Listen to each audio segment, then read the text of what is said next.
envolée lyrique dans l'hémicycle. C'est une femme forte, une avocate qui sait défendre ses idées et nous allons l'écouter avec grand plaisir.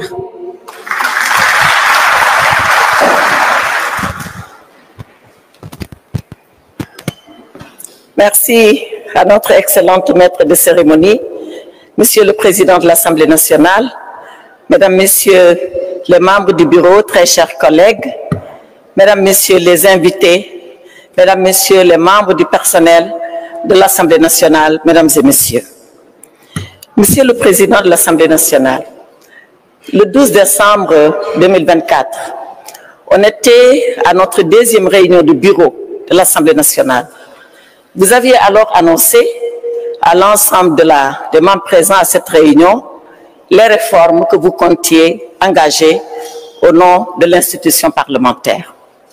Je vous avais répondu, pour avoir le privilège d'être le seul membre de l'opposition parlementaire, membre de ce bureau, je vous avais alors répondu en vous disant que tout ce que vous ferez pour faire avancer l'institution parlementaire, nous le ferons ensemble et nous serons à vos côtés pour mener ces réformes-là.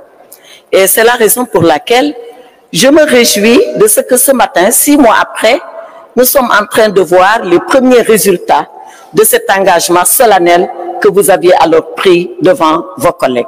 Je voulais, Monsieur le Président, saluer cet engagement et saluer cet esprit. Cela dit, je voulais dire 3 choses très rapidement.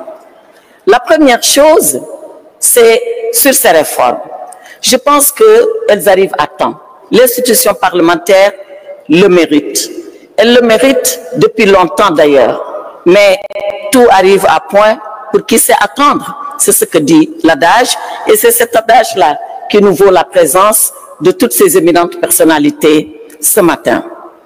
Alors ces réformes, j'en citerai 3 pour seulement mettre en exergue la pertinence de ce que nous sommes en train de faire, de ce travail dans lequel vous nous avez engagés en mettant en place ces 3 groupes de travail. Le premier, autour du règlement administratif, du règlement financier.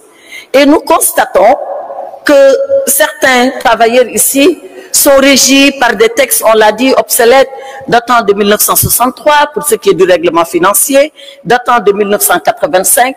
Je pense que le personnel, pour son dévouement, son engagement, la qualité de son travail, mérite effectivement que ces textes-là soient revus et adaptés. Et je voudrais saluer cela. L'autre chose que je voulais saluer, et ça concerne les élus que nous sommes, c'est, et pour ne pas oublier, féliciter très chaleureusement Madame le questeur Aïcha Touré qui a présidé ce groupe de travail.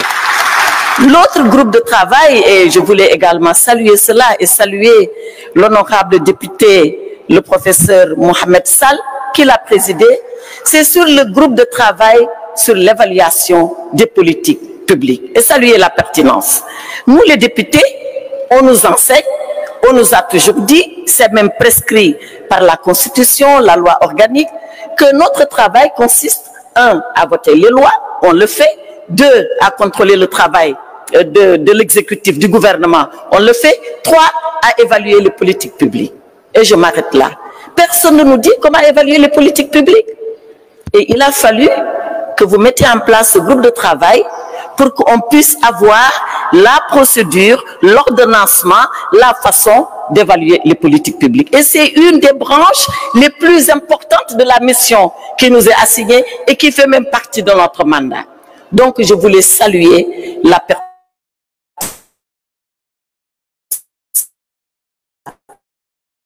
avec DSI qui nous a présenté ici ce qu'on peut faire dans le futur. Et c'est le 3e point.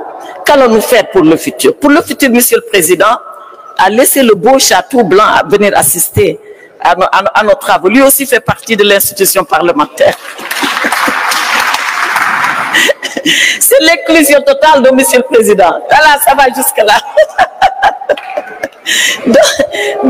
Donc, Monsieur le Président, c'est le 3e point et je vais achoper là-dessus.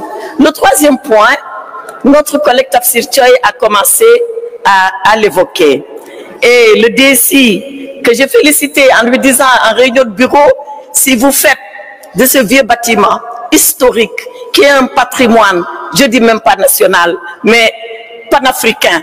Si vous en faites un immeuble intelligent, alors nous serons en phase et totalement en phase avec la modernité. Et je pense que c'est vers cela que nous allons aller. Alors j'en viens à nos conditions de travail. Je sais que Madame le questeur est très engagée à nous mettre dans les meilleures conditions de travail. Mais je vais vous faire une confidence. La première fois, quand j'ai été nommée présidente du groupe parlementaire, je voulais avoir une salle de réunion pour le groupe parlementaire. On m'a dit qu'elle n'existait pas. Que même la majorité, je pense, est logée à la même enseigne.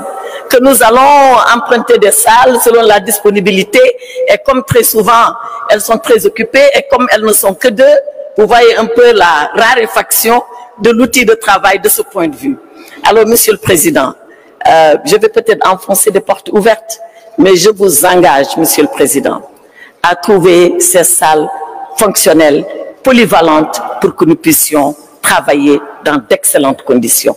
Que chaque député ait envie, le matin, après sa toilette, après son café, après sa prière, après son café, de courir vite à l'Assemblée nationale parce qu'il y trouve le confort et tout le confort qu'il lui faut pour être sur le travail et sur le fil du travail ininterrompu. En tout cas, Monsieur le Président, félicitations pour ce que vous avez fait, mes encouragements pour le futur. Et comme je l'ai dit, tant que vous êtes sur ce tempo, nous serons sur ce tempo avec vous, quelles que puissent être nos divergences politiques, quelles que puissent être parfois nos querelles de politique politicienne qui immanquablement arrivent dans un cénacle comme l'Assemblée nationale, qui est le lieu par excellence des contradictions et des batailles politiques. Mais pour l'Assemblée nationale, pour le Sénégal, pour la nation que nous représentons, nous serons à vos côtés. Je vous remercie.